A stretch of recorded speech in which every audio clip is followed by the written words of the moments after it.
What is up and welcome in. It's another edition of 10,000 Pitches, a podcast devoted to everything Minnesota soccer and beyond. Hope you had a great Independence Day weekend. And here with me for episode 147, back after the break, Mr. Dominic Jose Pizzonio. Dom, how we doing? I'm doing well. I'm doing better than I was when I couldn't make post loons this last weekend because Yeah. somebody had a oops a daisy on the light rail. Um, so thankfully, my understanding is nobody got seriously hurt in that. But unfortunately, I couldn't get home in time. So thanks to Eli for holding down the fort on that one. Looking forward to talking about that game today because I was there, so it would be great to talk about it. And yeah, obviously happy 4th of July to everybody. And today, July 5th, is actually Venezuela's Independence Day. So also a happy Nice. July 5th. Yes. Doing well. You know, if only we could afford the private car service, Dom, to take you from Allianz Field back to your house for post loons. Yeah. That would be the dream. But alas, here we are.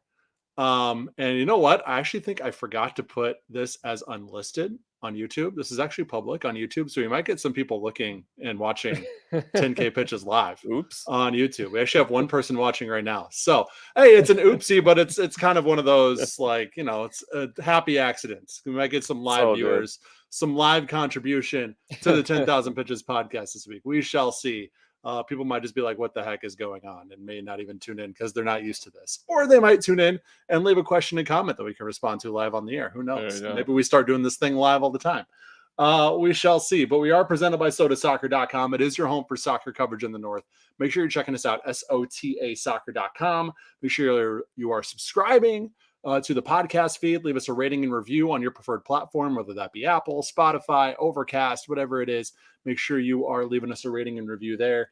And make sure you're following us on Twitter and Instagram at Soda SOC. And if you want to take that next step, to kind of take that initiative, but man, I really like what Soda Soccer does. I really like the 10,000 Pitches podcast. You can directly support what we're doing, directly support our work, directly support the paid content creators that put a lot of time, a lot of blood, sweat, and tears and effort into making Soda Soccer and our podcast feed what it is.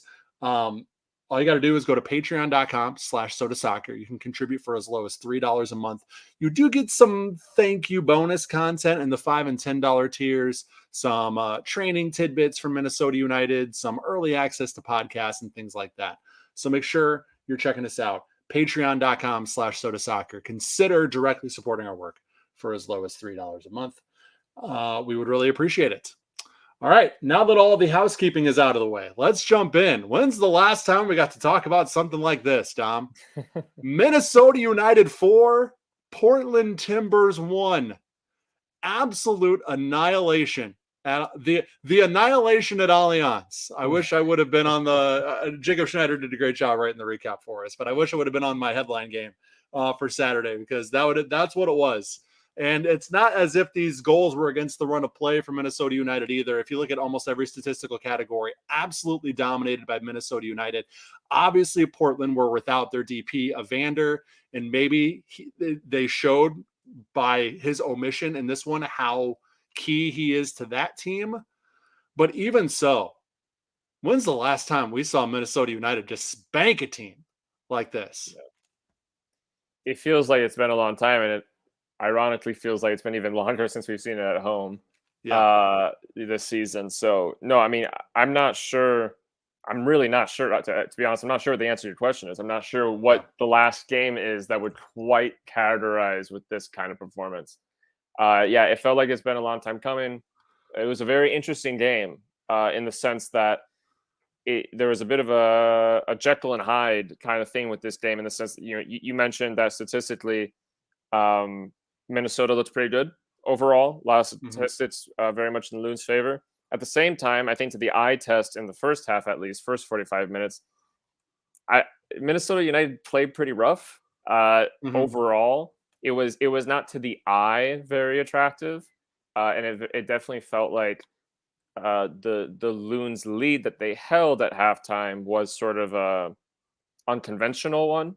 Yep. I think in the second half, the response was good to make that unconventional lead feel a little more earned, and pick up the pace a little bit, other than the goal from Portland early on. And so yeah, I think overall it's a really strong performance. You have a lot of players kind of making the most of the situation. I think the team made the most of the game, made the most of chaotic moments, and just sort of found a bit of ability to punish opposition that we haven't really seen this season. It's their first 3-goal win since April 23rd of last year, when, if you remember, they spanked the Fire 3-0 at Mhm. home. Fire got a red card. That was like one of the few times that Minnesota United was on national TV and they actually played really, really well. So it's their first 3-goal win. It's their first multi-goal win of any kind since decision day last year when they beat Vancouver. 2-0 was the final in that one. So yeah, it's been a while since we've seen Minnesota United really thoroughly demolish a team the way they did. And obviously Mano Reynoso with a brace scores in first half stoppage to make it 2-0 Minnesota, and then scores in the 77th minute to effectively put the game away for the Loons. Bangi Hlongwane back on the score sheet, which is great to see. And then Diego Chara own goal actually is what opened the scoring for Minnesota there. I thought Mender Garcia might get credit for that one, but it ends up being an own goal. But in any way, shape, or form, you look at the stats here. I mentioned the domination on the stat sheet. 56% possession for Minnesota. And normally, the possession has almost seemed like a counter stat for Minnesota. Like if they have a lot of possession, what went wrong is kind of like almost like the first reaction you get. But 56% possession for Minnesota. They dominate shots 18-7, 10-3 shots on target advantage. The expected goals were 2.26 for Minnesota to just 0.65, and that's courtesy of FootMob. I know it really changes depending on what outlet you look at, but that's FootMob. 81% passing accuracy for Minnesota to just 74 for Portland. 8-4 corner kick advantage for the home side. Two stats that Minnesota actually usually dominate in, that they were actually on the wrong side of them in this one, which is interesting though. They lost the interception and the clearance battle. But that tells me that Portland just really weren't on the ball enough for Minnesota to need either of these stats, to need to intercept the ball, to need to make a clearance.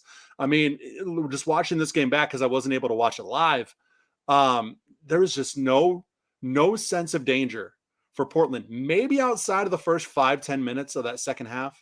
But there was just really no sense. You mentioned, Minnesota sort of looking sluggish in the attack early on specifically. Portland just did not bring anything in the attack. And maybe you could, attribute that to Evander being out of there. But also you got to give credit to the Minnesota United defense too, for doing a good job against a Portland attack that still has a lot of really dangerous pieces, even without Evander. And they just accumulated nothing really all game long. Yeah, absolutely. I think, I even think to that first half, which is I think was by far the half where Minnesota played less well, at least in the attack. And at that half, the defensive end was where I was, so I was I was in the supporter section. So seeing that first half, it really didn't feel like Portland ever did much of anything in the attack. Clint Owen had a couple minor saves to make, usually off of some sort of set piece situation where there was, no way for Minnesota to prevent the ball from entering the area.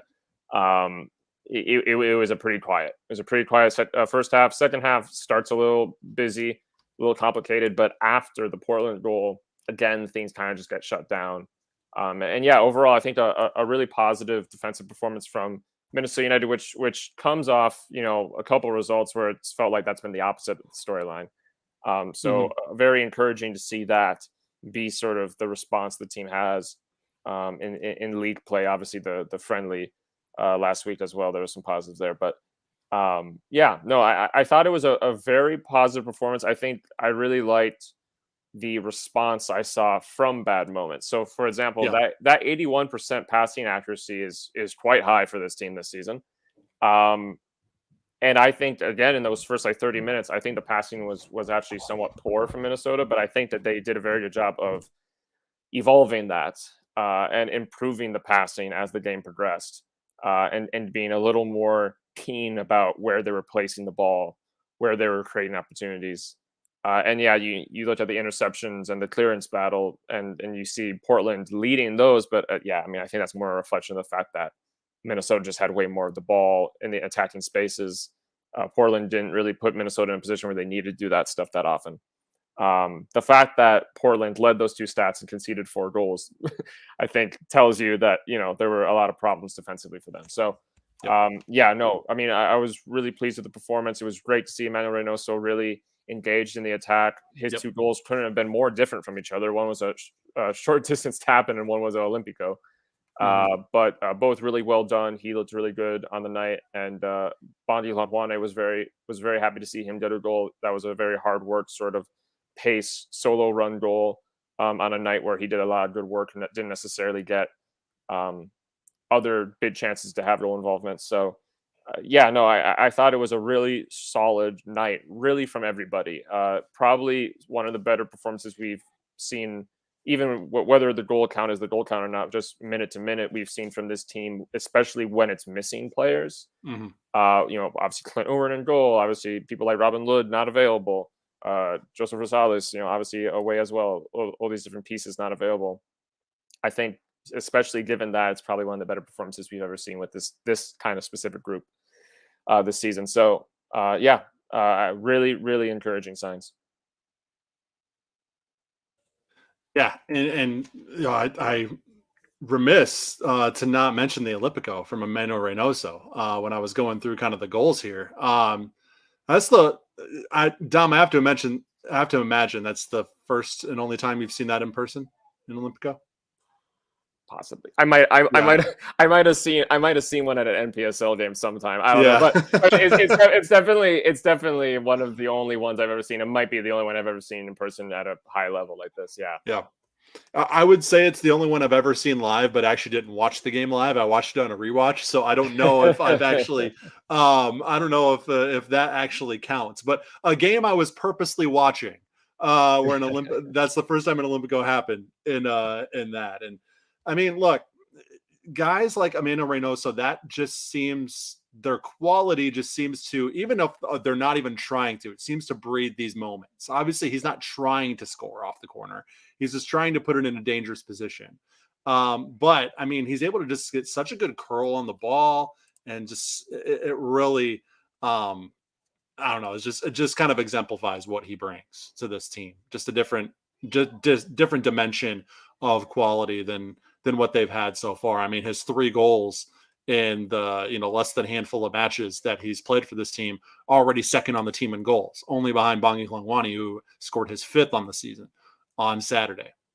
So that just shows what he brings to this team. And I highly doubt this team, scores more than 2 goals in any game this season if Emmanuel Reynoso doesn't come back. So, and of course, this is all with Teemu Pukki on the horizon here. This is all with a Premier League, a dangerous Premier League level striker coming in and potentially being available this Saturday, per Andy Grader of the Pioneer Press. So that is, it bodes a lot of optimism for Minnesota that they can put together this performance, with a guy like Teemu Pukki, ready to go, within the next week or two. That is something that should make you very optimistic about what this Minnesota United team can provide in the attack moving forward. For just a couple of notes here, it's the first time Minnesota United has scored 4 goals since the last time they hosted Portland at Allianz Field, which is last summer. If you remember, that one ended 4-4, just a wild game at Allianz Field. Fortunately for the Loons, they only allow 1 from the Timbers on this occasion. Looking at the table here, Loons sit 11th in the West on 24 points. But they do have at least 1 game in hand on nearly every team ahead of them. Actually, Kansas City, who is directly in front of them in the standings, they have 3 games in hand on Kansas City at the time we're recording here. Kansas City has played 22 matches, Minnesota 19 at this point. So that's where we're at there. Loons did lose the interception and clearance battle, as I mentioned, but they do get the win. I guess the only team ahead of Minnesota United that doesn't have a game in hand on them, or that they don't have a game in hand on, is Vancouver, who's sitting 9th. But next up, speaking of teams ahead of them in the playoff race, Austin FC come to Allianz Field on Saturday night, 7:30 p.m. MLS season pass. The Verde currently sit 8th in the Western Conference. And we get Cal back in the booth at Allianz. Always good to see him. Callum Williams on the call for that one. This is an Austin FC team they've been very, very streaky this season. We tend to look at Minnesota United in a bubble where, like, when they go on streaks of wins and losses, we tend to think they're the only team that happens to in Major League Soccer. Like, why can't they just be consistent like all these other teams in MLS? When you really look at it, and teams ride waves of momentum and the opposite a lot. Even some of the better teams in the league, they ride those waves of momentum, and then they have little drop-offs. Austin FC has been the epitome of that this season. There have been, you talk about hashtag Heath out. There's been a huge presence of hashtag Wolf out on Austin FC Twitter recently, but they rebounded from a pretty dismal May and early June with 2 wins and a draw in their last 3. So they're coming in pretty good form. They're finding goals. But this isn't the same Austin FC side that finished second. Was it second in the West last year? I think it was second in the West last year behind LAFC. That sounds right. Yeah. Either way, I mean, they were Supporter Shield contenders up until the very end last year, right? So this is not that same Austin FC team, but at the same time, that doesn't mean they can't be dangerous. And one reason is Ethan Finlay has actually been in very good form for this team as of late. The Minnesotan himself. I think he had 2 consecutive man of the match performances earlier on in June for Austin. So he's done well for them. And, Minnesota's obviously going to have to be on their A game. Teemu Pukki could be available for this one. Andy Grader reported today as we're recording on Wednesday that, he will be integrated in training starting on Thursday. And if all the visa paperwork gets done, by Saturday, he'll be ready to go, and will in all likelihood make his MNUFC debut then.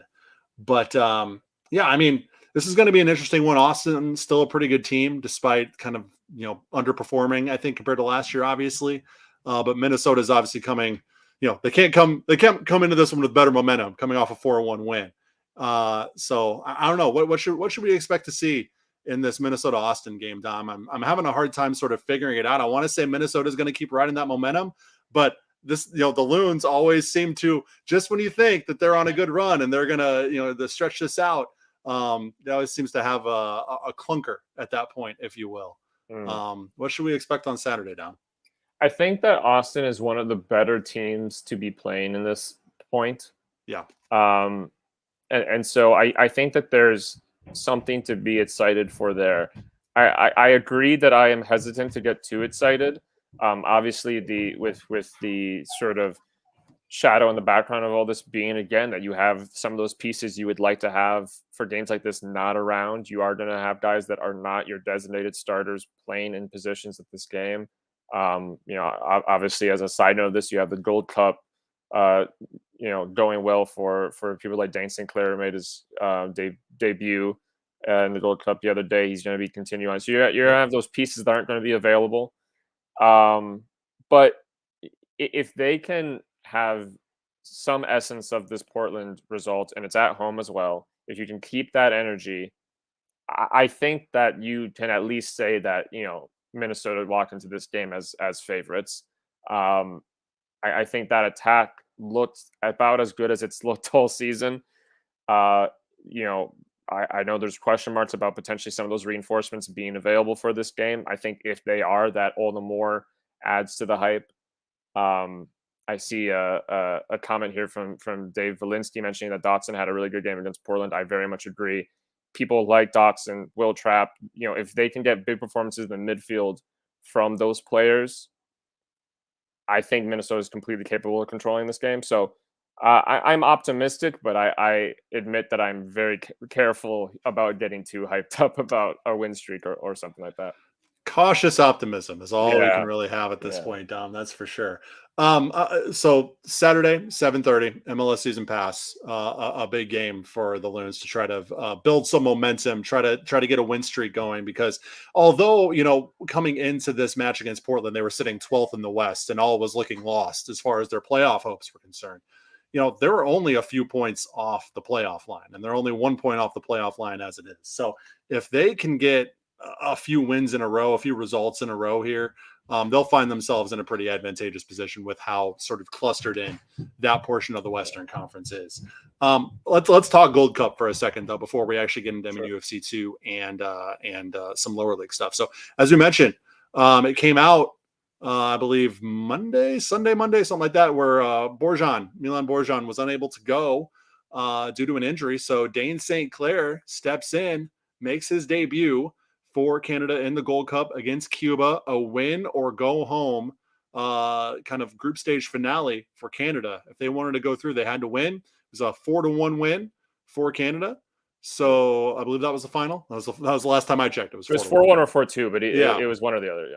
Yeah. So they move on to the quarterfinals, and who else do they play but the United States of America on the 9th, which I believe is Sunday. Let's check. Let's quick check here. Should be. Yeah, the 9th is Sunday. USA, Canada, Dane St. Clair in goal for Canada against the Americans. That's kind of cool. I'm not gonna lie. That's kind of cool. I don't know. I think that's just one of those things where if you're a Minnesota United fan, you're gonna obviously, there's a lot of Minnesota and US crossover fans. I'm one of them. It's going to be very hard to root against Dane St. Clair, though, for me. So I think it'll be fun nonetheless. I hope maybe USA wins, but it's like 1-0 or something like that. I hope he has a good performance because it's going to be a big stage for him. I mean, a good performance in that game for Dane St. Clair could catch the eyes. Not that he hasn't caught the eyes of some major clubs. I'm sure he has, and I've actually heard that he has.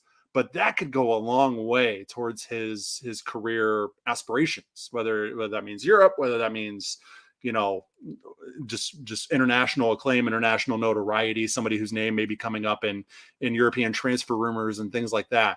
A good game on that platform against the US could do wonders for Dane, and not only his confidence, but his career as well. I'm very excited to see that one. Yeah, absolutely. I think it's obviously it is unfortunate that hopefully whatever situation Borjan is dealing with is handled and he's older to go. But it was great to see Dane St. Clair get that opportunity to make a high level competitive appearance for Canada. That game did have some iffy moments. That Cuba goal was a penalty drawn by Dane St. Clair, but overall, he did well to manage a very high pressure game that Canada very much needed to win to essentially avoid a high level embarrassment. Gets them through. This United States game is going to be a hell of an upgrade in opposition, to be frank. But I'm very curious to see what he and this Canadian group can do. Obviously a rematch of the Nations League game as well. Some different pieces will be playing, but rematch of the two countries as well. So I think it's gonna be a really interesting game. I look forward to seeing what he can do with that opportunity. And for what it's worth, also, by the way, a shout out to Kamar Lawrence in Jamaica, who are making sort of a really big dark horse run, it feels like here. Blanking on who Guatemala. They play Guatemala. That game's going to be fascinating. So a couple Loons connections to keep an eye on going forward in this competition, and obviously a lot of the listeners will be U.S. fans as well with that. But the Gold Cup's been really entertaining so far. Been really fun to watch these runs from. There's been some really cool underdogs that unfortunately didn't make the next stage, but like Guadeloupe, for example. It's been a really fun competition so far to watch, and really looking forward to seeing how the knockouts go, because I think there's some really interesting pairings in there. One team not in the quarterfinals is Honduras. They bow out. They did win their final group stage match, but due to other results, I believe it was Qatar beating somebody, whoever was the other team in that group, that Honduras will not be advancing to the knockout stages. But it's also kind of good news for Minnesota United. We talked about this with Puerto Rico and Zarek Valentin last week, how you were kind of happy. You would be happy for Valentin if he moved and qualified for the Gold Cup, but also that would leave a pretty big gap at outside back for Minnesota United. Rosales being back in the fold now for the Loons and in all likelihood ready to go on Saturday against Austin gives Minnesota a lot of depth, and depth specifically at the wing which, I mean, it's no secret. That's kind of one of the places where they lack depth the most on this team. And sneakily now becoming a deeper position on this team with Sangbin playing more of the wing lately, the left wing specifically, and Heath really liking him at that wing position as opposed to the 10, where obviously Reynoso is going to be holding that down until he does, and for as long as he wants to, basically. So it's interesting, these guys they have in, but having Rosales back is going to be huge for wing depth, and obviously his ability to play the defensive midfield if called upon as well. That's something that when Minnesota is at their best is when they kind of have all their flex pieces, all of these really malleable players in the roster that they can throw in any situation at any moment at multiple different positions, and they can provide quality. Yeah, for sure. Josef Rosales is one of those guys that's so helpful because he's this multi-positional talent. Particularly, he's grown into that wing position, but obviously can play different midfield roles as well. And so having him back in the mix is just huge. I mean, even if it's a late in the game, we need 20 minutes in such and such position from somebody with good energy, Rosales is almost always going to be a good option for that. But yes, that being said, I do want to just throw in that, I actually liked Sangbin in the Portland game on the left wing. He didn't get directly involved in the goals in that game, but what I did like from him, and obviously that's part of his game that's still being worked on with this team in terms of being involved in the goals, but what I really liked from him in that game was his physical energy. He just had a constant engine in that game, and constant driving forward with the ball, harassing the other team when they had the ball. He just had so much intensity, physical energy that I think was actually very important to setting tone in that game. So, he's doing a very good job of making that position his own.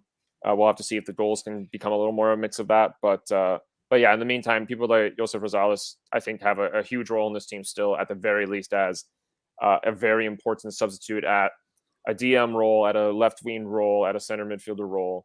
And so I think it's a big deal that he's coming back. Yeah, absolutely. So Saturday, 7:30, MNUFC in Austin. That game will be on MLS Season Pass. Callum Williams on the call, back in the booth at Allianz Field. That's going to be a lot of fun. All right, quickly before we get into the lower league stuff, let's thank our sponsor on this week's episode. And this week, it's our friends at Golaco Kits, GOLACO kits.com.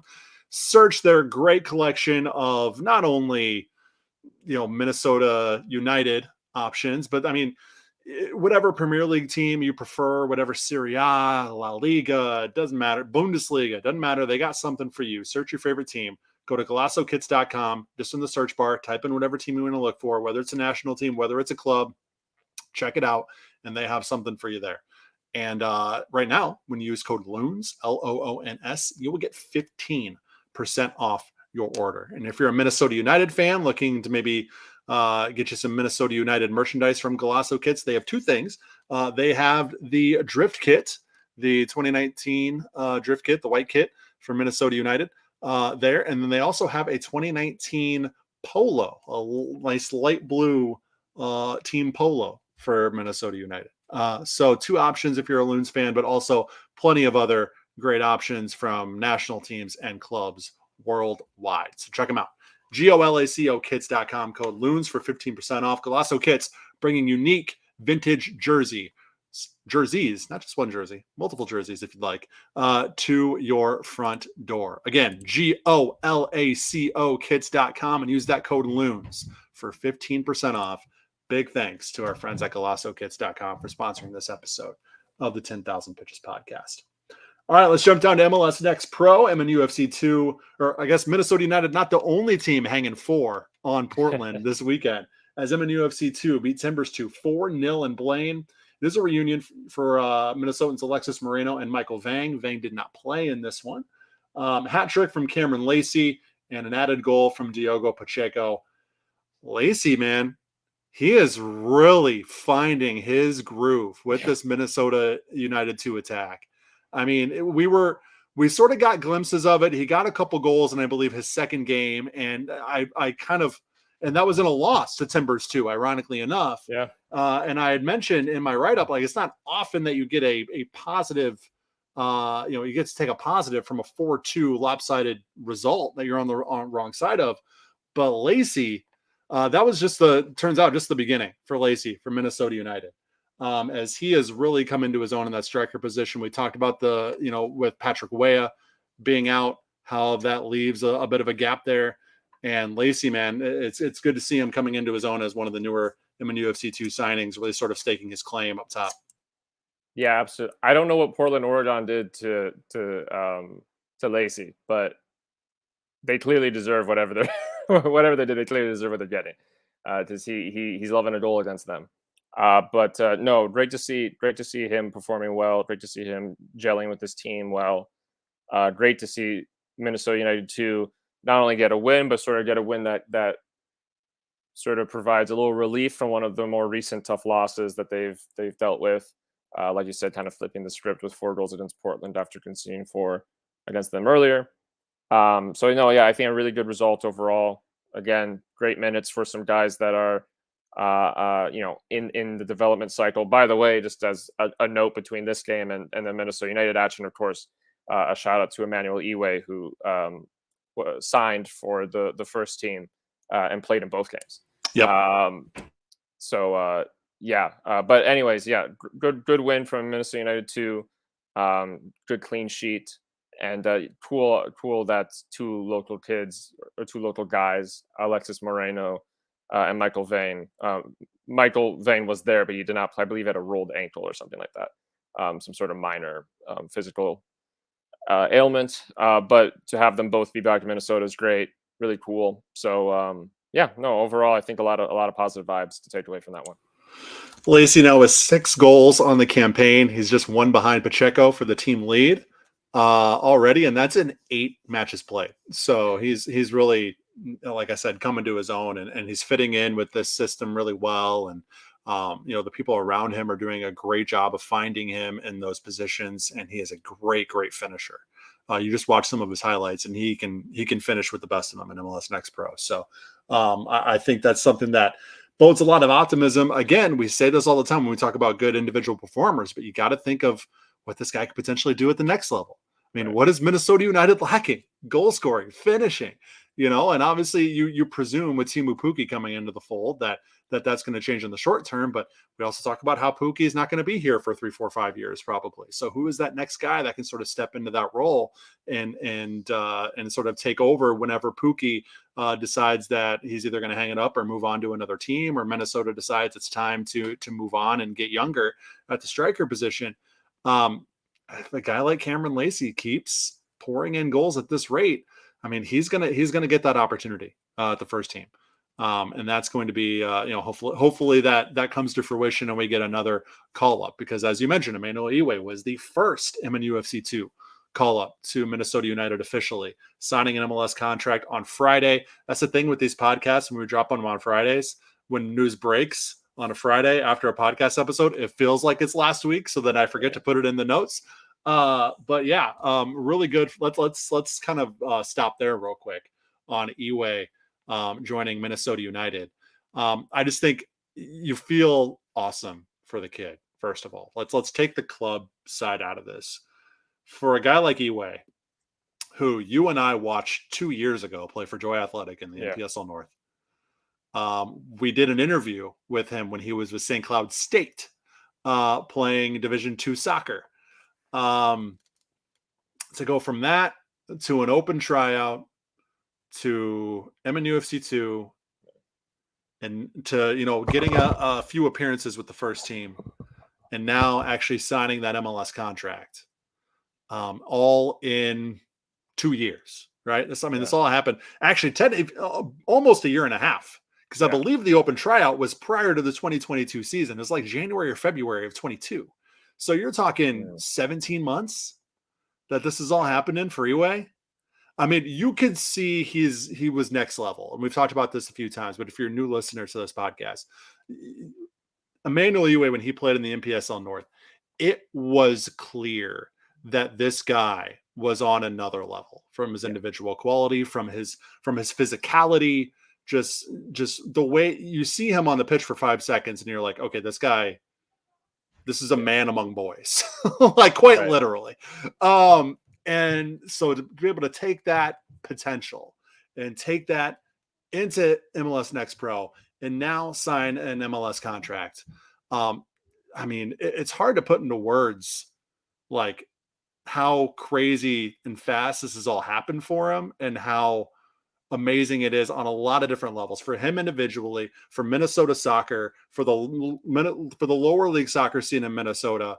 Because I have to imagine it's going to get a little bit more heavily scouted now with a guy like Eway as sort of a case study on the talent that can be breeded in those leagues. I mean, it's so cool. It's just so cool. Yeah. No, I mean it's really awesome. It probably couldn't have happened to a nicer guy as well. Yes. He's a very kind young man, and I think he's navigated the changes in his life at an emotional level very well. Yep. In my opinion. Yeah, as a quick comment, I recall it feels like a long time ago now. I don't actually think it was that long ago, but I recall we had a conversation when the super draft happened. The last super draft, because there were a couple of Minnesotans picked by other teams, Herbert and Dele, Xavier Zenge, and Rory O'Driscoll, and technically Emmanuel Eway. Mm-hmm.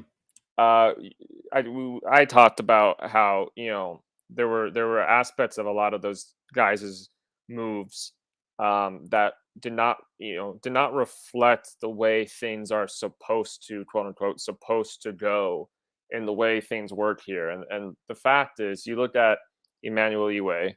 This is a guy that is born in Nigeria, comes here as a kid, goes to St. Louis Park, which all due respect, it's good school, and they've had a lot of good players go through there. It is not a school expected to produce professional athletes, not at the major league level. I would say that is not on paper what that school is expected to do.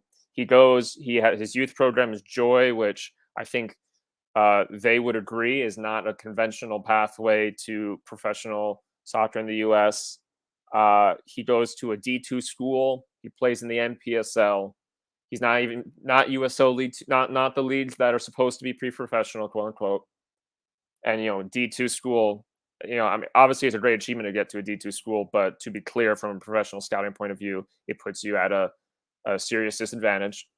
And for all of that then to result in, like you said, in less than 2 years, really, all of a sudden he has an MLS contract is insane. It's insane. It's not really supposed to happen. And so it's so cool. It's so cool to see. And like you said, I mean, I remember watching him for Joy play Duluth in Duluth. I lived in Duluth still at the time. At public school stadium. It's a high school stadium. I paid no money to watch him. Watching him play Duluth, and and Duluth won that game. I think it was like a 4-2 or something. It was a lot of goals, both teams. And everybody around me, including a lot of Duluth staff who had every reason to want Duluth to win that game, anytime Emmanuel Eway did anything, there was like a casual like shit. Yeah.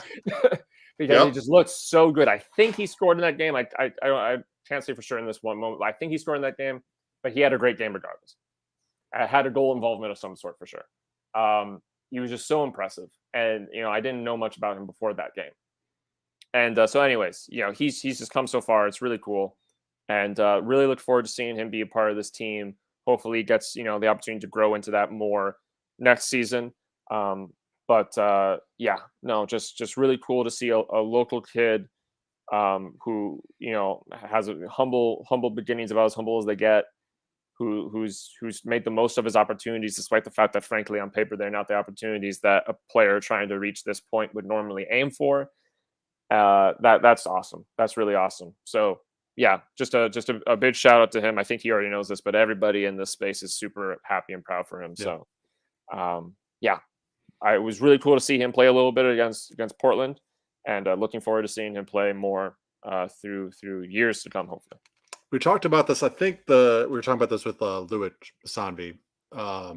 This is a couple months back. How his emergence with them in UFC 2 sort of maybe opening some doors and maybe changing the way that Minnesota United looks at and scouts the local soccer scene. if that was starting with was, I mean, it's the doors are blown off on that now with Eway joining Minnesota United and signing that MLS contract. And I actually asked Heath about it specifically. I said, with Eway coming from the NPSL, coming from the local semi-pro amateur soccer scene, does that, how heavily are you guys scouting that, knowing that he's a kid that came through it? And he said, we're scouting it. We are paying very close attention to these leagues and the players in these leagues that could help us moving forward.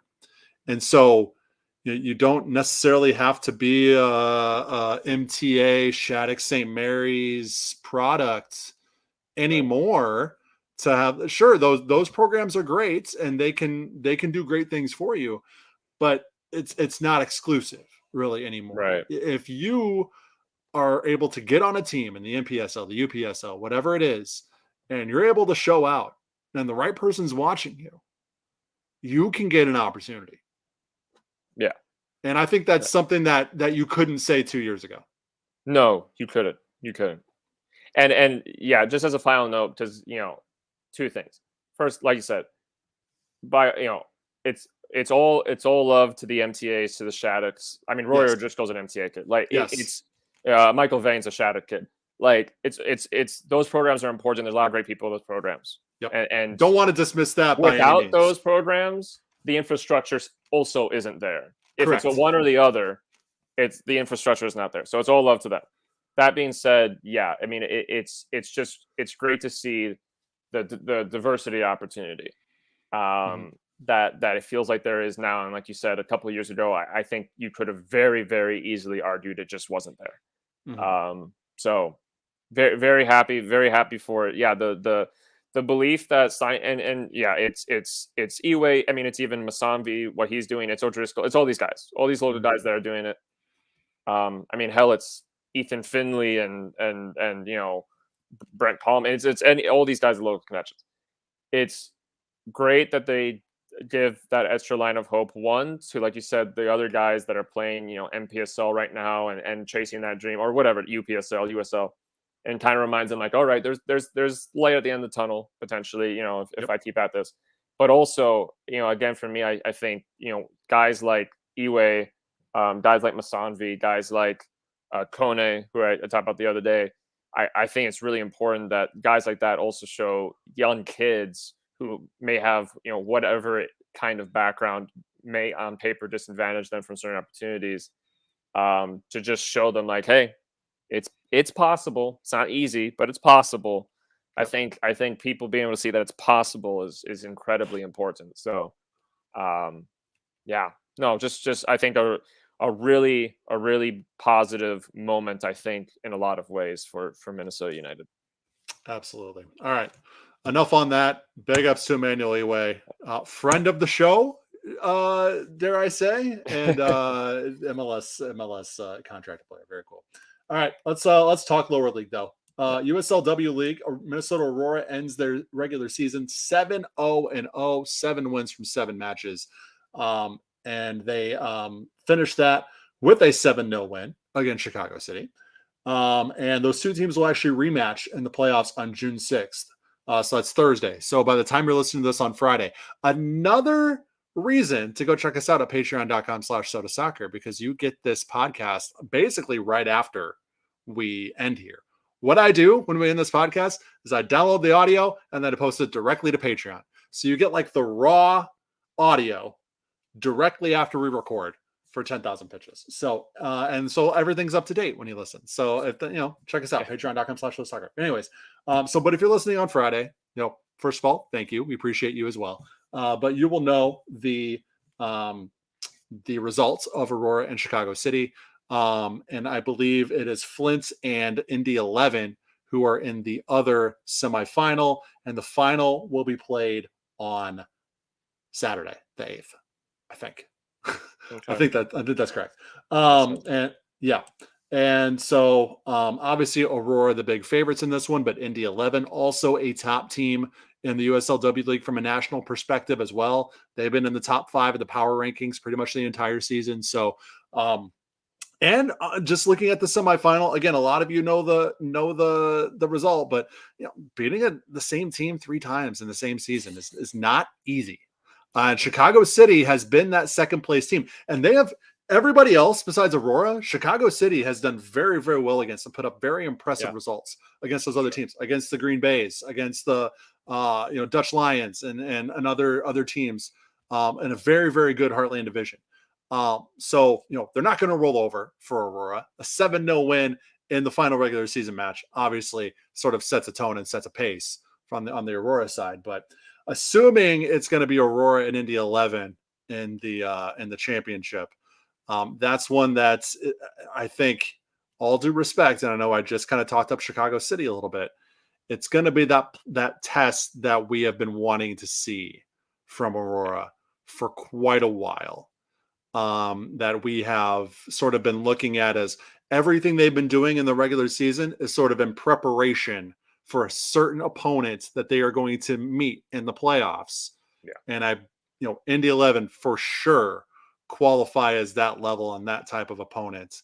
And it's going to be I'm very, very intrigued to see how Minnesota Aurora sort of handle that. I'm confident with the way Nicole Lukic and co have structured and the way they've done things in the regular season. A lot of players have gotten minutes. They've played a few close games. They kind of know how to navigate certain situations, but you don't really know until until the 22 players are out into the field and you roll the ball out and the referee blows the whistle. Yeah. And I'll be very interested to see what happens on Saturday when all that occurs. Yeah, it definitely feels like, like you said, that all of this that's been happening this season, especially at a certain point when it became very clear what the sort of quality level was with this group in regular season play, it very much feels like it's been building up to when they finally get to the point where they will play a team that has had a similar record to them so far.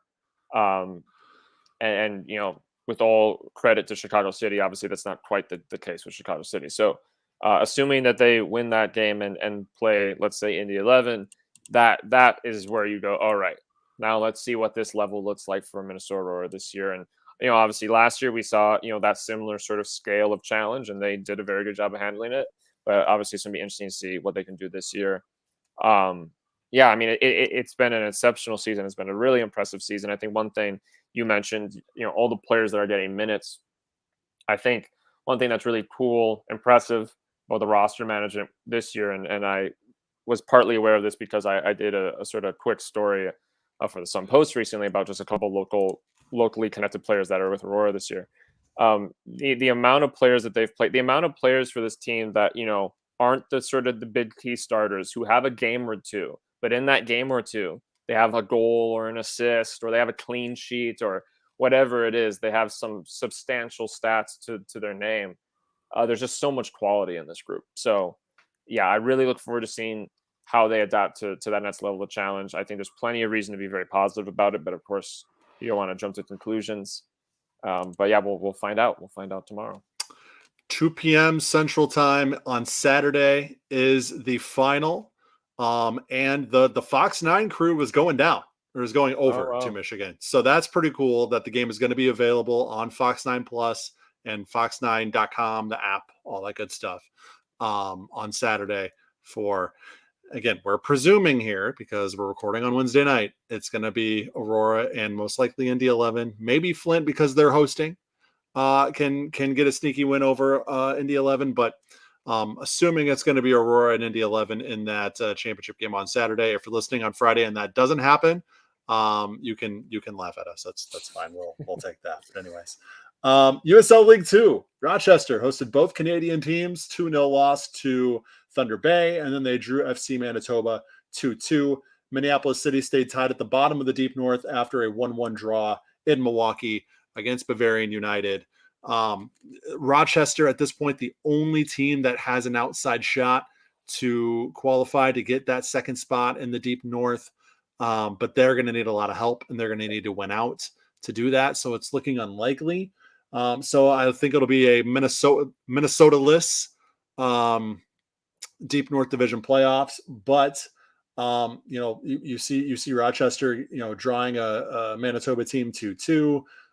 Minneapolis City did not lose to Bavarians this year in their two meetings. So there are some positives to take away for all these teams, but I think still with three teams in the hunt, pretty disappointed not see at least one of them, again, this is, Rochester still have an outside shot, but in all likelihood, not see one of those three take that next step and make the playoffs.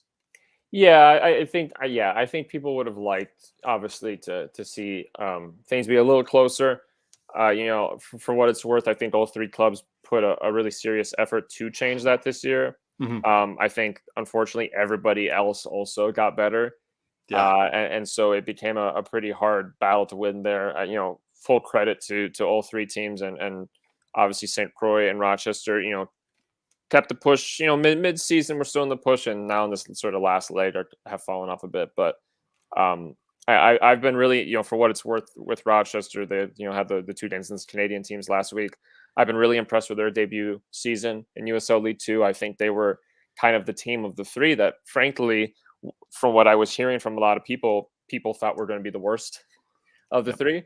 And that definitely turned out not to be the case. They've arguably been the best. The points and games played metrics aren't all sort of finished yet to compare them, particularly with St. Croix yet, but they've had some big wins. They went to Edo Nelson, got a big win. They've had some big wins at home, some good draws as well against good teams. I think Sebastián Neves has a good thing going there. I think they brought some really good players in and made the most of local players as well.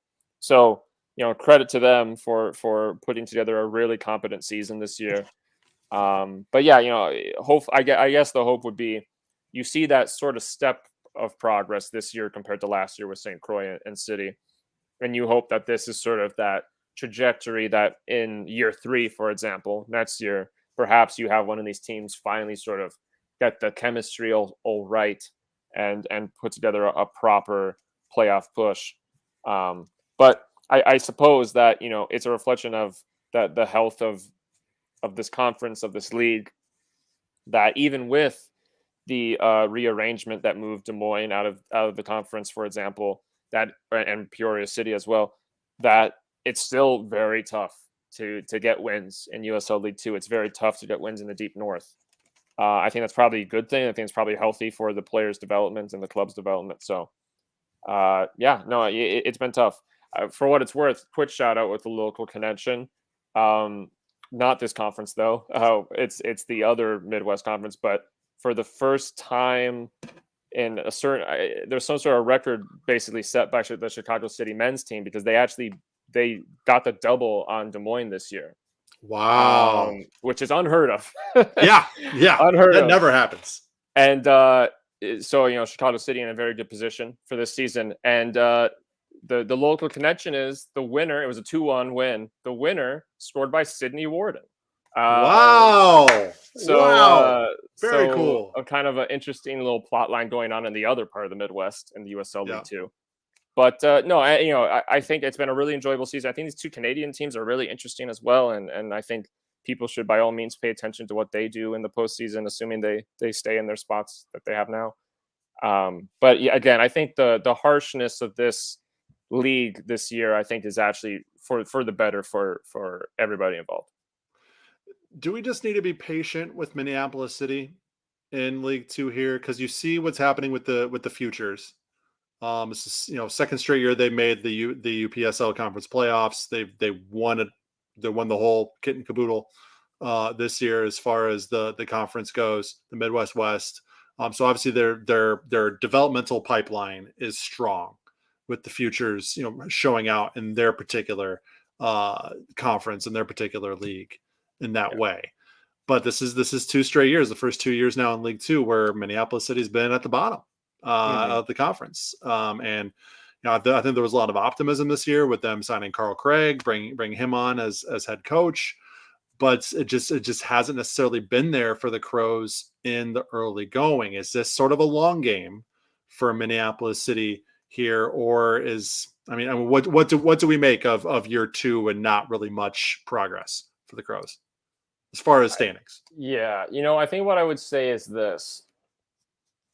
I would totally understand if they stick with Carl Craig for the foreseeable future. Yeah. You take the effort to set that up and bring him in. I would completely understand maintaining that general project. I think it's fair to also say that this season from a sort of hype perspective, which isn't necessarily the club's doing. I mean, there's other people talking, but from a hype perspective, is not what people expected. It had, not only to necessarily finish on the table where they're at, but to finish behind the other two Minnesota teams. And I do think that, for this to seem like a project that's moving forward, there needs to be a pretty considerable improvement next year. For all the changes that happened for this season, the math of the season is pretty similar to last year. Yep. And so I think that does raise some questions. I think one thing I will just drop into that conversation, you mentioned the futures, is I'm not, and this is very easy for me to say as a person who is obviously outside of the organization and not privy to every single detail about those rosters. I'm not sure if as many of those futures kids got chances this year in League Two as should have. I see some guys that got promising minutes last year in League Two, and now they've been only playing UPSL, and I don't understand that. So that's my one kind of thing I'll say as again, a guy that's not in the coach's room making these hard decisions. That raises an eyebrow to me to some degree. I wonder if that's something that could potentially help be a piece of this puzzle. I don't want to start naming names. I'll leave that to people to figure out. But I just wonder if maybe that's part of the solution is to maybe refocus a little bit on that futures development pool. Because you had guys that were playing League Two last year, and all of a sudden they're not this year, but they're still with the team. And I don't know. I don't know if that makes a ton of sense to me personally. So I think there's things they're going to have to think about. There's conversations they're going to have. I think Carl Craig is obviously a very experienced manager. I think he has a lot of really big, effective ideas that he can bring to the table.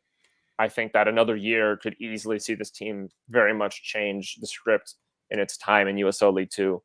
But yeah, it's unavoidable the fact that these first 2 years have just not, and this year have just not quite been what people I think were expecting. From, of course, a team that overall in its history is kind of associated with success. He said something, Carl Craig did, in an interview that Minneapolis City put up on their social media. It was in the early part of the season where he said, he's implementing a style that a playing style that is more of a professional style, the style that these players will in all likelihood be thrown into if they do reach the professional level. Sure. But that's also counter to what a lot of these players are playing in college. And it's a different style of play, different. I'm not a tactical man. I don't understand the intricacies of what are specifically different, but he did indicate that what he is asking the players to do may be counter to what they're doing in college. And maybe that's something that, maybe you're sacrificing a little bit in the short term to get these players more ready to play professionally. And maybe after a couple of years, the players will be more suited and more experienced and more prepared for that adjustment come the summer season. I don't know. Do you make anything of that? Like, is there something to that as to why maybe short term this team hasn't found the success that maybe they want? Well, I guess what I would say, I have not been to a Minneapolis City training day, for example. So I can only, speak sort of from the outside looking in on that. But what I would say is, obviously, again, Carl Craig is a person who has a long professional resume, including with professional teams. It makes sense to me that part of the deal with bringing him in would be to potentially pursue bringing a more professional style of play. What I would assume that means is, some of those little details that kind of catch people when they go pro can sometimes be like responsibilities placed on individual players. The expectation that you are responsible about tracking possession, being where you need to be to receive certain passes, knowing the kinds of passes to make in certain situations. There's mistakes you can make in college ball you can't make in pro ball. Yep. Little things like that, I imagine, are some part of that framework that he's referencing there. I don't think that's a bad thing. I think it's probably, I think it's good to introduce players to that. I guess what I'm not sure of is why that isn't translating well to this group, because I know there are other teams in USL League 2 coached by coaches who have long resumes of coaching professional teams. And so, I don't know the details of why one thing translates here, one thing doesn't translate there. Maybe those other teams aren't implementing that professional style to the same intensity. That I'm not sure. One thing I think would be interesting to look into is, could the fact that you have a development pipeline in this team mean that you introduce that system, that approach at a younger age through the futures, and then you have guys who, by the time they get to USL League 2, they know what's up. And you're not. That's kind of what I was meaning when I started this conversation about being patient with this sort of Minneapolis City project, and maybe they're looking more long term. That okay, when these futures players are ready for League 2, that's when we're really gonna hit our stride. Sure, it's kind of like a college football team or a college basketball or even college soccer team where it's like, man, we have this really good recruiting class, but they're all freshmen. When they're juniors or seniors, watch out. But it's going to take a couple of years for that to sort of cook, and that's to sort of simmer. Yeah, kind of maybe getting the same vibe with Minneapolis City, but it also might be kind of grasping for optimism. I'm not sure. I think it's totally possible. I mean, to be perfectly clear, like, I don't want to seem like I'm coming into this being overly negative. I think it's entirely possible that you look at some of the guys that stood up for futures this year. You think of Zach Zusi, you think of Kamel Tu, you think of Carter Hermanson. Those guys were all freshmen in college last fall. Mm-hmm. So, I mean, the line is very near for them to get to the point where they're going to be a little more mature. They're just going to have a little more experience that could help tip them over the line to being more available for that side of the game. It's very possible that literally next year this team does extremely better. Yeah. That is the pool availability, the pool strength that they have, the resource strength that they have. I think that is entirely possible. So that same that point, that focal point is another reason why I think it would make total sense for them to just maintain this project with Carl Craig, and continue this journey with him and not worry about trying something else because it didn't go well this year. So no, I agree with you. I think patience is probably the better weapon here than anything else. All right, let's go down to the NPSL now. Med City and Duluth. They replay their postponed matchup due to the air quality issues last week. They replayed that over the weekend. 1-1 draw between Med City and Duluth. It ended a 10-game NPSL win streak for Duluth. It's actually their first non-win this year. First time they've dropped points this year.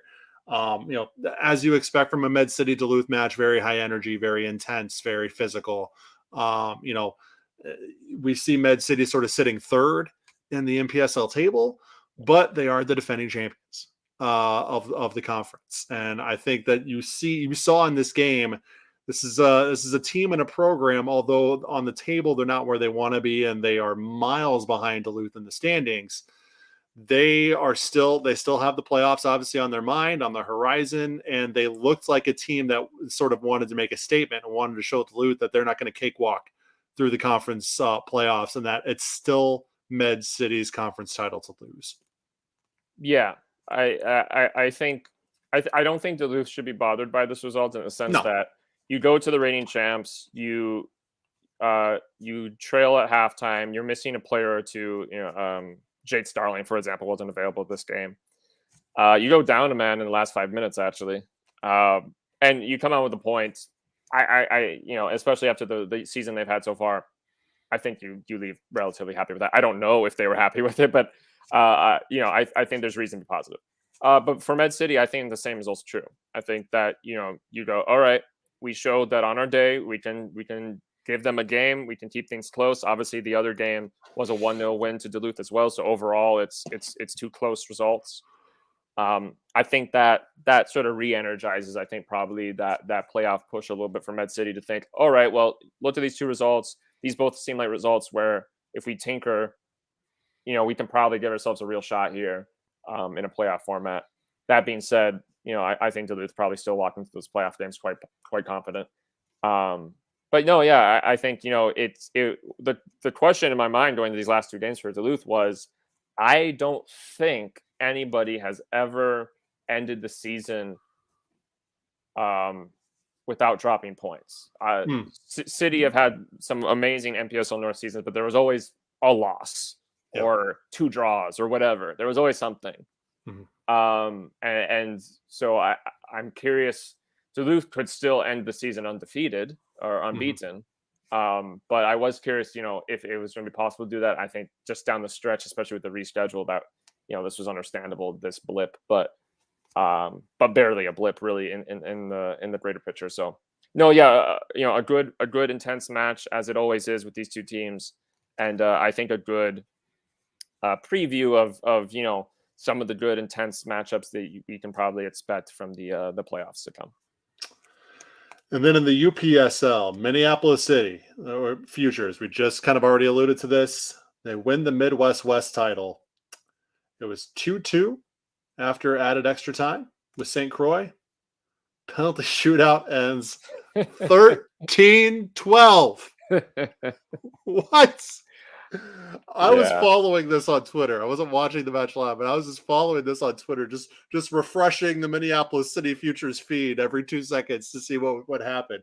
And it just kept going. My wife is like, "What are you doing? You've been refreshing your screen." I'm like, "This penalty shootout's insane." She goes, "You're following a lower league penalty shootout on Twitter?" I'm like, "I'm a sicko, babe. I don't know what you want from me. You knew this. You knew this when you married me." But man, I mean, what a great way to end such a really exciting UPSL Midwest West season. It was Superior City sort of having a really good first season. St. Croix obviously was right there with Minneapolis City neck and neck the entire way. Vlora obviously were in the mix as well. A lot of parity in the conference this year, which is really good to see. There are 4 or 5 teams, even when you factor in Blackhawks, who had a real shot at it even up until the end. And the fact that the conference playoffs sort of held that same energy where you didn't really know what was going to happen. And there weren't, I don't think between the semifinals and the final, I don't think there was like a single blowout.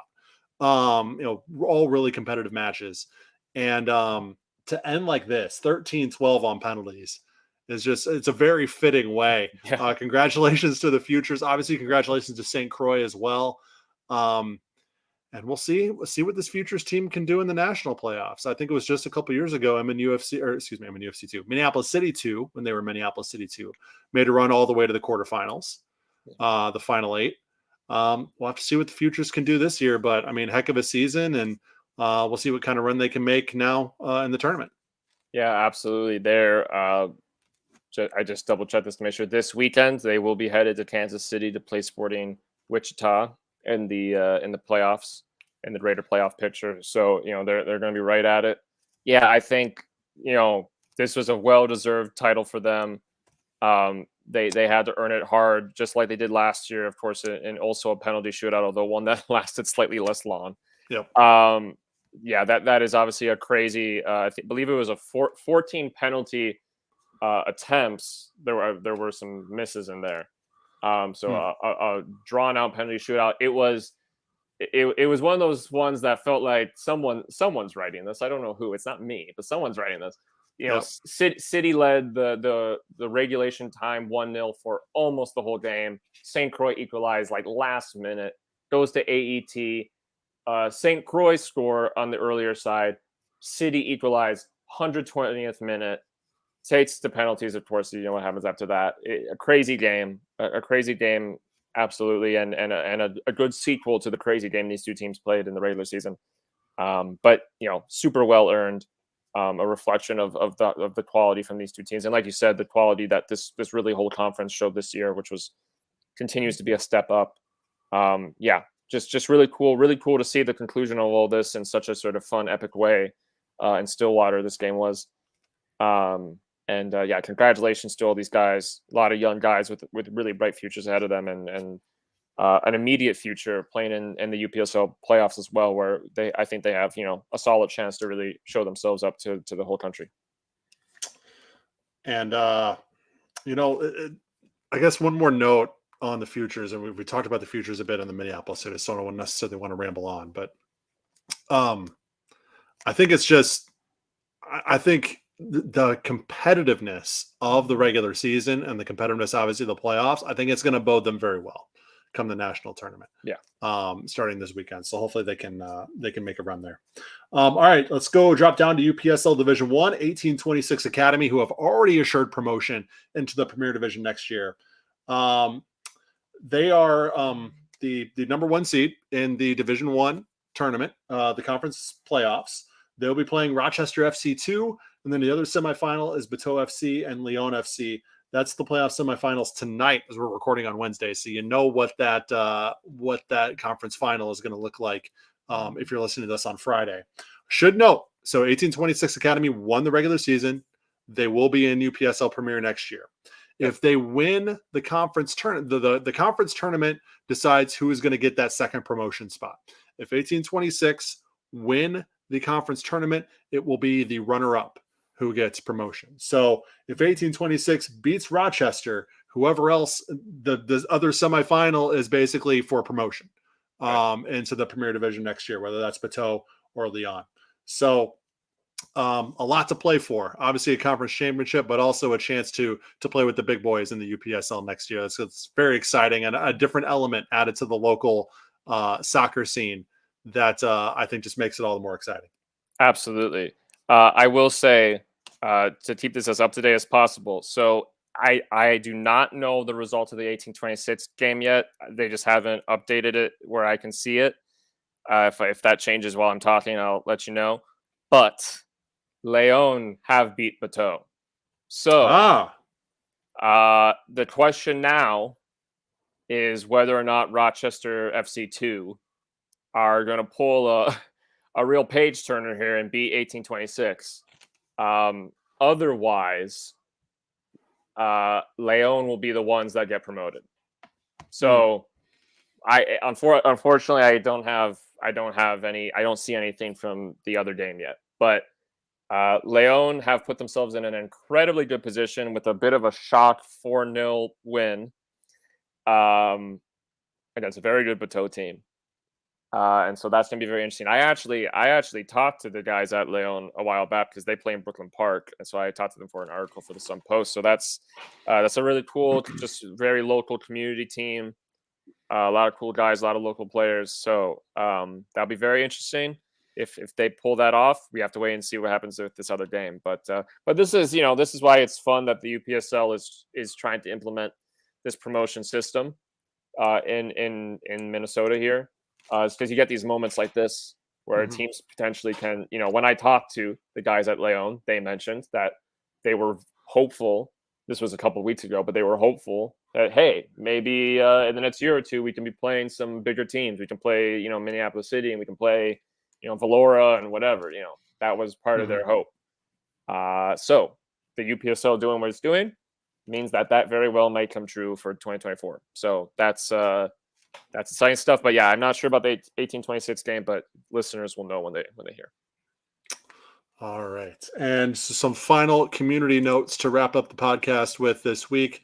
Gargar FC won the 2023 Somali Week tournament, hosted parallel to Somali Independence Day. And then New Life FC and Cal Raptors were co-champions at the 2023 J4 men's soccer tournament. Cal United won the men's plus 40 tournament.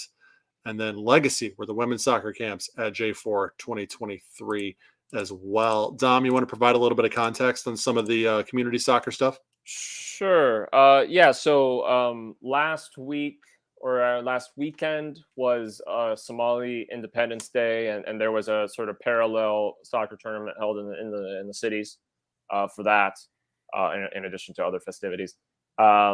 And a bunch of local teams took part in that. Gargar was one of them, which is a team that plays also just sort of in the area and some other like local, different local leagues. So they won that tournament. I believe that was like a knockout tournament. So I believe they played like 5 games in the span of like a day or two for that one. So congratulations to them. I believe they won it last year as well.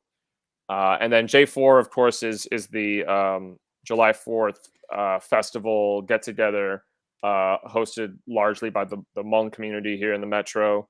And most of the teams that play in the soccer tournament are Hmong teams. There's also some Karen teams, other community teams. And so those were the finalists for the men's category, women's category, and then there's also a men's plus 40 category. One random fun thing that I saw happen with J4 was that Michael Vane actually came by and did like sort of a little guest speechy thing and gave away some stuff and signed some stuff. But yeah, so just some cool tournaments, obviously hosted by local communities. These are a lot of local guys, local teams coming together to celebrate their cultures and also the game. And so great to see them continuing to do that.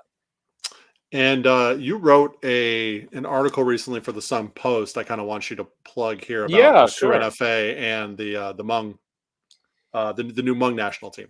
Yeah, so some listeners may be vaguely familiar with the organization known as CANIFA, which is essentially a alternative to FIFA for national teams for people that don't have national teams. So those could be stateless communities like the Hmong who don't have a corresponding country. Those could be unrecognized countries. Those could be regions that aren't necessarily separatist or anything, but have their own identities. Like Sicily, for example, has a CANIFA team. And the Hmong community here in the Metro is kind of trying to spearhead a project to create a CANIFA team for the Hmong community. They've already been accepted as CANIFA members. They had a event this last week where they brought together a roster of players, some of which were local, some of which were from other parts of the U.S., and they held 2 friendlies against Karen FC, which is an NASL team that is a lot of the guys that were on the CANIFA Karen FA team a couple years back, and had these 2 friendlies at Prairie Seed Academy, which is in Brooklyn Park. Basically sort of a senior team and then a young team game. And it was a really cool event I went and shot at for work. Really cool gathering, really good crowd. It was really cool that, you go to a friendly for like this sort of new thing. You're not sure what to expect. I wasn't sure, how intense is this game going to be? And, all this kind of stuff. You get there and, I mean this in the best way possible. Karen FC had every intention of spoiling that event. Yep. They very much wanted to win those 2 games, and they won the second game, actually. The Hmong FF won the first game. The crowd was great. There were easily a couple hundred people there. Prairie Seas Academy, by the way, barely has stands. So, I mean, a lot of lawn chairs. People were just surrounding the whole pitch, but it was really fun. It was really cool. Yep. Really good environment. There's some musical performances and stuff. So it was a really cool event. And a lot of guys on both sides that played those games ended up, playing at the J4 tournament as well for their corresponding clubs and stuff.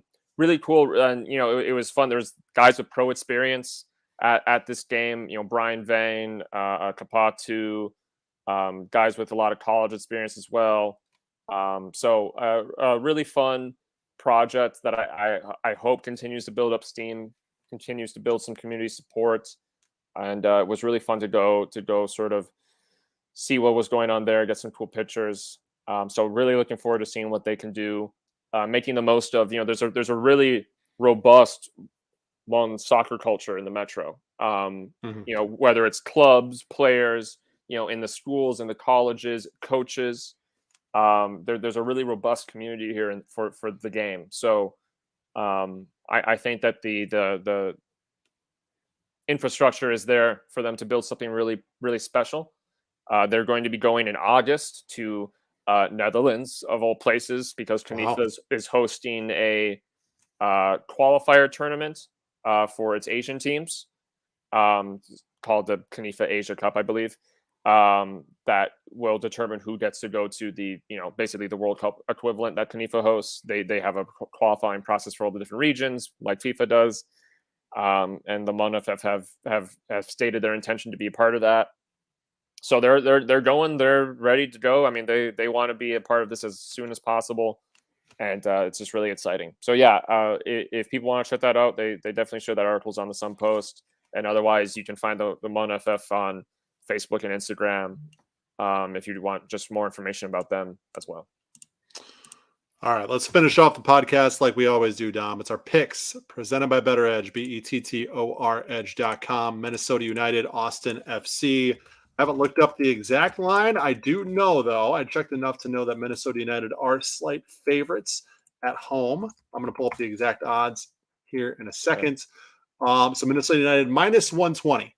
So that's, basically breaking even if Minnesota United wins. So they're not huge favorites, but they are the home team. And a lot of these odds lines, especially in Major League Soccer, favor the home teams.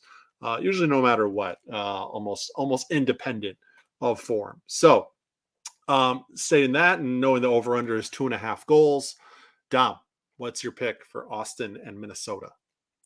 I'm going to go with over 2.5 for this one. That's what I'm going with. Okay. I like that. I like that pick. Minnesota United in really good form in the attack. Austin's been pouring in some goals over the last few matches as well. So, I like the over 2.5. I think Minnesota keeps it rolling. I think they keep it rolling. I think they keep the home juices going.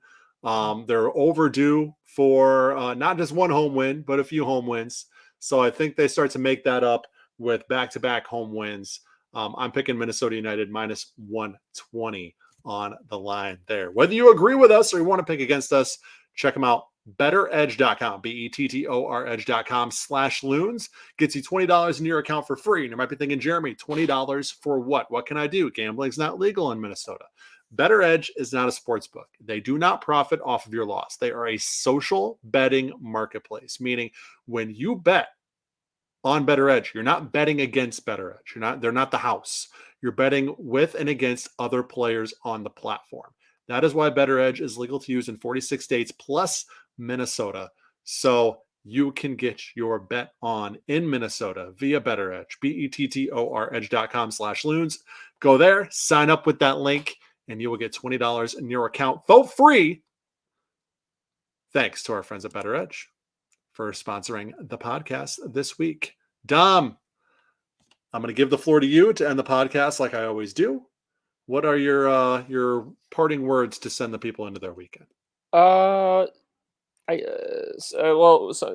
that comes to mind is just this isn't necessarily a full statement, but it's just something to think about. I mentioned that there was a very respectable crowd at the Mon FF event. And I mentioned that I think about there's been some discourse online about some of the big crowds we've seen at the Gold Cup this year from countries like Guatemala, who have made a lot of their games look like home games at this tournament. For example, their win against Guadeloupe, and I think it was New Jersey. It was at Red Bull Arena. Some really awesome crowds there. Obviously, a completely different setting and level, but all of that to me just connects with just that reminder that when people see, particularly at the professional level, stadiums or teams that can't fill their grounds in the United States, especially at MLS, where you don't necessarily have the excuse of it being harder to market USL League One or whatever. It's just a reminder of like the problem isn't lack of people that would go to see a soccer game. The problem is how you're marketing to those people and how you're connecting with those people. They're out there and they are willing to pay money to go see people play soccer. They need the right incentive, and that people talk about is the U.S. still isn't quite a soccer country yet. Looked at some of these MLS teams that can't fill the stadium. I think there's a part of the country that's a soccer country. I think there's plenty of people that would spend lots of money to go see soccer, but I don't know if, sorry to blast the Houston Dynamo, but the Houston Dynamo, for example, are doing a great job of making those people want to go see the Houston Dynamo. And, and that's just a team that comes to mind because there's been a lot of discourse for years about the Houston Dynamo, but there's other teams that struggle with this as well. So, I just think it's good to remember that when you see MLS teams, for example, that are struggling to fill their stadiums, just remember that part of the equation, obviously some of them play in very large stadiums as well, and that's part of it. Part of the equation is that maybe they're not doing a great job of connecting with the people they should be trying to connect to. So just something to bear in mind. And all this right after we got 81,000 in the Rose Bowl for LAFC and Galaxy, Exactly. which was behind, I guess it wasn't behind the paywall, but it was on Apple TV and MLS Season Pass. Not even available on cable. What are we doing, MLS? If you kept the Fox contract, why would you not put that game on Fox? I don't get it. Anyways. Okay, Dom, final question before we get out of here. What Twitter offshoot are you ready to man, I don't know. Everybody's on. So I don't know where this came from, but like, when the Elon thing first happened, a lot of people were like, "Oh, I'm going to Mastodon," and okay, I guess Mastodon is the thing. And everybody now, with the rate limits thing, a lot of people were like, "Oh, I'm going to Blue Sky," and all of a sudden today, everybody's going to this place called Threads. I don't know which one I should go to. I don't even know if I should go to one at all. I might not even go to one at all. You know what I'm going to do? Yeah. I'm going to get back on MySpace. That's what I'm going to do. Tom, I'm coming home. I don't even know if my MySpace profile might still be alive. I'm not sure.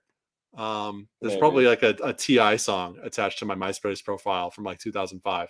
But anyways, so whatever Twitter offshoot you're running to, I hope you have fun there. I have no idea. There's so many options. I don't understand any of them, and I don't get it either. I don't get it either. But anyways, all right. He's Dominic Jose Bizzonio. I'm Jeremy Rushing. This has been the 10,000 Pitches Podcast. Big thanks to Golasso Kits and Better Edge for sponsoring this week's episode. Big thanks to all of you for supporting us. And big thanks specifically to our Patreon supporters at patreon.com/SodaSoccer. If you want to join the community and help us out, you can get in for as low as $3 a month. Post Loons coming your way with myself and Jacob Schneider after Austin FC Minnesota United on Saturday. So join us there for some live conversation. And we'll be back for another episode of 10K next Friday, same time, same place. Till then, have a great weekend, everybody.